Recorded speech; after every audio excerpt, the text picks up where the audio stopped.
안녕하세요. 위키피디아가 아닌 위키피규어 스카이러너입니다. 최근 핫토이 아이언맨 마크 50의 재판 소식에 더해서 인피니티 워 토르의 재판까지 이야기가 나오면서 그와 관련한 유저분들의 환희와 실망, 찬성과 반대 의견들까지도 많은 글들이 있었습니다. 그래서 오늘은 간단하게 핫토이 재판의 역사를 돌아보면서 과연 핫토이 피규어는 소장 가치가 있는가? 라는 주제까지도 살짝 터치해보는 시간을 가져보려고 합니다. 먼저 재판이라는 것의 사전적인 의미를 보자면 다음과 같습니다. 저지먼트가 아니라 한번 다뤘던 제품을 다시 출시하는 것을 의미하죠.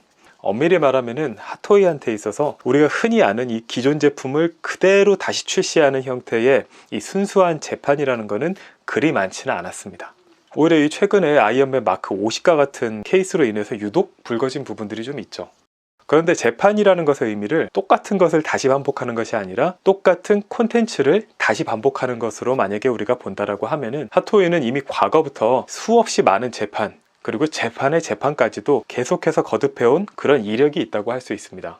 바로 2.0, DX, 다이캐스트 등의 이름으로 진행했었던 리뉴얼이 바로 그것이죠. 이는 업계의 평균적인 수치로 보아도 흔치 않은 일입니다. 특히나 핫토이처럼 품목당 단가가 평균 20에서 30만원 정도의 가격을 지닌 비교적 고단가 제품의 경우는 더더욱 이런 케이스가 드물다고 할 수 있습니다. 그리고 핫토이의 이와 같은 리뉴얼은 결국 유저들 반응에 있어서는 지금의 순수한 재판과 별 다를 바 없는 똑같은 결과를 가져왔습니다. 기존 제품을 갖고 있던 유저들 대부분 상당수는 실망하고, 미처 구매 타이밍을 놓쳤던 유저들, 새로운 유저들이죠. 대부분은 환호하는 모습이 바로 그것이죠. 물론 정말 순수하게 피규어를 좋아하는 분은 내가 좋아하는 캐릭터를 더 좋은 품질로 만날 수 있다, 더 좋은 퀄리티로 접할 수 있다는 것을 기뻐하기도 합니다.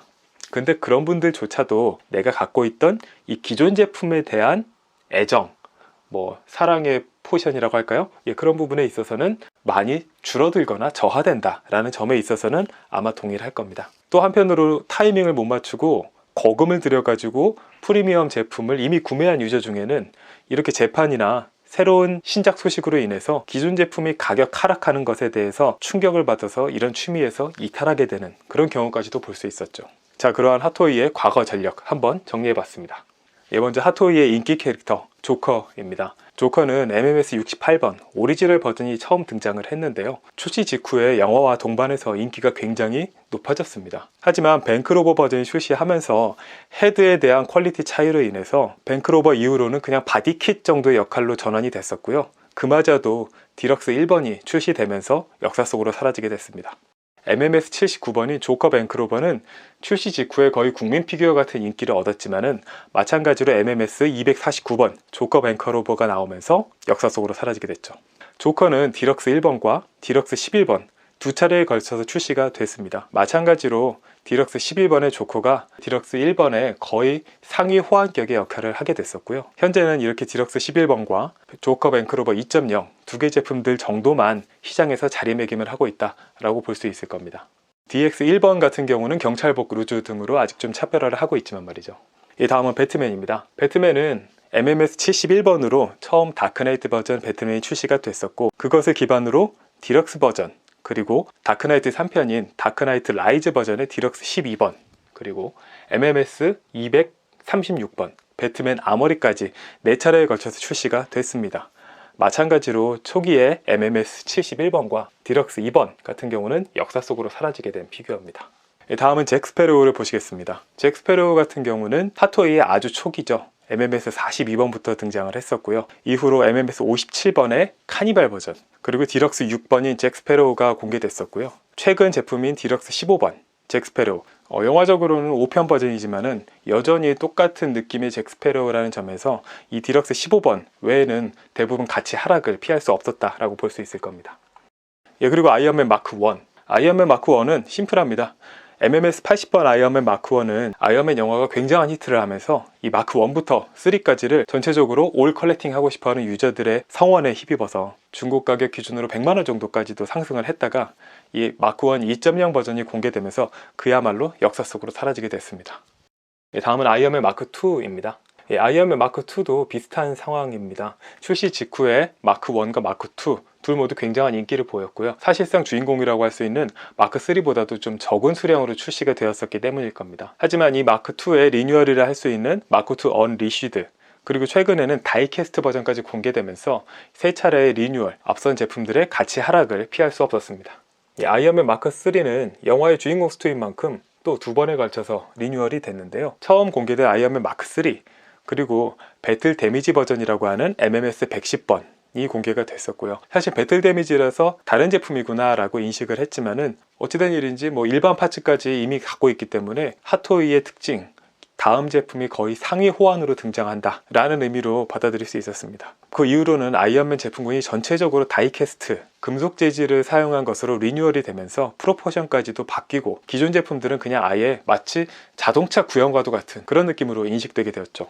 마찬가지로 아이언맨 마크 4부터 6까지는 기존의 9버전들에 더해서 한 차례 거의 재판에 가까운 정도의 제품에 부속된 부속품들을 간략하게 만든 버전들이 출시가 됐었고요. 그리고 이 또한 최근에는 모두 다이캐스트 버전으로 리뉴얼되면서 기존 제품들의 가치는 많이 낮아진 상태입니다. 이 아이언맨 헐크버스터 같은 경우도 비슷한 상태라고 할 수가 있죠.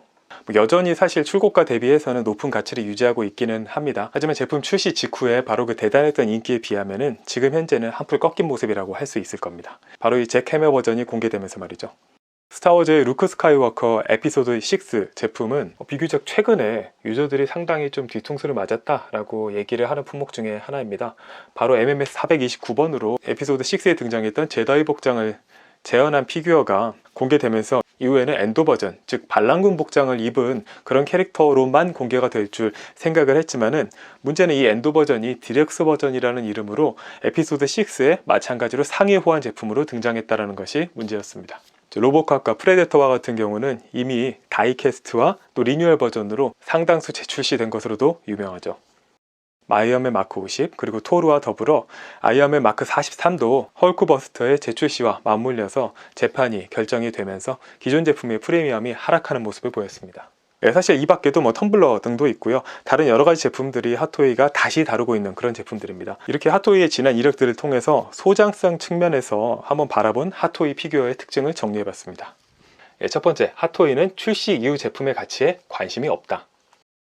일부 피규어 제조사의 경우는 그 한정성에 굉장히 주목하는 경우가 있습니다. 그래서 굉장히 적은 발매 수량으로 제품을 출시를 하고 쉽게 가질 수 없다라는 점을 강조하곤 합니다. 게다가 만약 한 캐릭터를 만들었으면은 다른 캐릭터를 만들지 그 캐릭터를 다시 만드는 경우는 그렇게 많지 않습니다.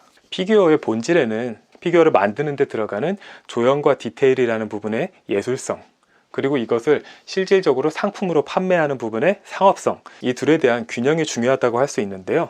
이런 부분들을 잘 지키게 되면은 충성도 있는 고정 팬들이 탄생하게 됩니다. 하지만 핫토이는 그렇지가 않습니다. 기존 유저보다는 새로운 유저 쪽에 조금 더 포커스를 둔 정책을 두고 있죠. 그래서 언제나 핫한 아이템을 다시 다룰 여지가 굉장히 많은 피규어 제조사입니다. 더욱이 아이언맨과 스타워즈 트루퍼 등이 그렇듯이 한번 다루면 정말 무자비하게 라인업을 늘리곤 하죠.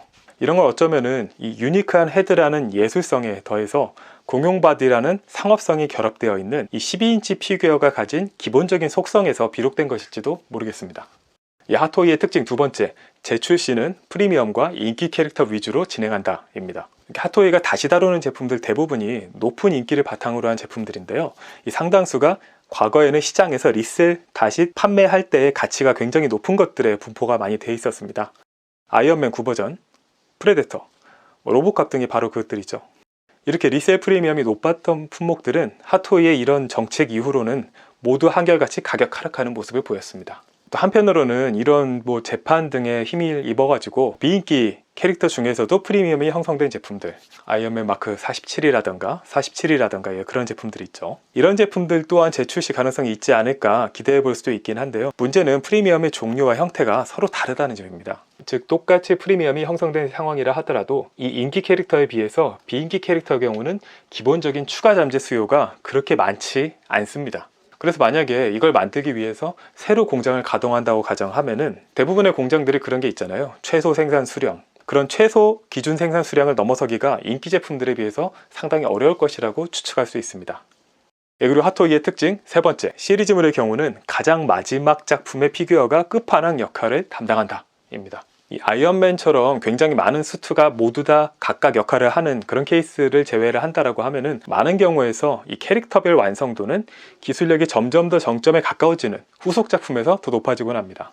그래서 바로 이 마블 어벤져스 인피니티 워 그리고 엔드게임 관련 피규어가 이전에 어떤 제품들보다도 더 큰 화제가 되고 있는 그런 이유이기도 하죠. 물론 새로운 유저가 많이 늘어난 부분도 있습니다. 하지만 기존 유저들 또한 이 마블의 최종장에 해당하는 작품들과 관련된 제품들이 소위 말하는 졸업 제품이다 이렇게 생각하고 있는 부분들 또한 작용하고 있기 때문입니다. 사실 피규어 유저들의 이 부분이 좀 아이러니하다고도 할 수가 있는데요. 새로운 제품, 굉장히 신선한 제품에 대한 출시를 반기면서도 또 한편으로는 끝판왕, 졸업 이런 등의 표현을 빌어가면서 수집의 종류를 목표로 하고 있는 그런 부분도 있습니다. 이렇게 핫토이의 이러한 행태에 사실 실망한 사람들도 많죠. 그래서 이런 부분을 좀 덜 느끼고자 스태츄로 전향을 하게 되는 그런 선택을 한 분도 많습니다. 스태츄 같은 경우는 대부분의 제품을 특정 수량만 제작하겠다라고 공개를 하면서 한정적으로 모든 제품을 접근하고 있는 그런 케이스가 굉장히 많거든요. 근데 문제는 스태츄 또한 이 한정이라는 점이 무색할 만큼 기존 유저들의 수요 이상의 수량을 뽑아내기 시작했다는 점입니다. 가령 훌륭한 평가를 받고 있는 제품임에도 수천 개씩 출시가 되면서 그 희소함이 사라지게 되자 덩달아서 제품의 인기도 같이 동반해서 떨어지는 그런 현상이 발생하는 경우도 있고요. 사이드쇼. 또 수량 자체는 많지 않지만 다루는 제품이나 라이센스, 즉 캐릭터 종류 자체가 너무 많아가지고 유저들로 하여금 어떤 특정 라인업에 집중을 하지 못하고 또 종류가 워낙 많다 보니까 프리미엄 제품으로서의 이미지를 스스로 손상시키는 그런 경우도 마찬가지로 존재합니다.